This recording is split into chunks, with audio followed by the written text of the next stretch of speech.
Balikan natin ang sitwasyon sa G. Araneta Avenue sa Quezon City na isa sa mga kalsadang binaha ulit kagabi. May unang balita live si James Agustin. James?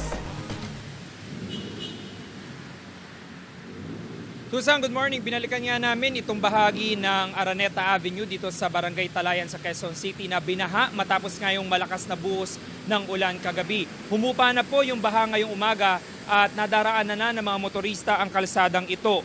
Kagabi ay umapaw ang tubig mula sa creek. Malaking tulong sa paghupa yung isinasagawang pumping operations ng Quezon City Department of Engineering, Department of Public Works and Highways at MMDA para mas mabilis na mapalabas ang tubig sa San Juan River. Humupa na rin ang baha sa NS Amoranto Street. Iniwan ito ang makapal na putik sa kalsada kaya dahan-dahan ang mga motorista, lalo na ang mga motorcycle rider. Umiiwas din ang mga naglalakad na papasok sa kanilang mga trabaho. Nagkalat ang ilang basura gaya ng mga styro, plastic at mga kahoy na inanod ng baha.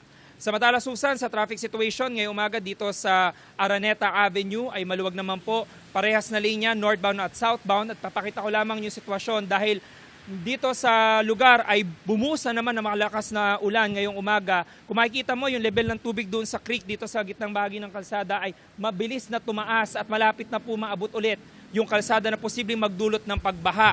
At kaya napaka-importante nung sinasagawang pumping operations ngayon ng mga otoridad para mapalabas yung tubig doon sa San Juan River mula dito sa creek na ito at iba pang mga drainage dito sa kahabaan ng Araneta Avenue. Sa mga oras na ito, malakas po ulit yung buhos ng ulan na nararanasan dito sa Quezon City. Yan muna ilitas, ako po si James Agustin para sa GMA News.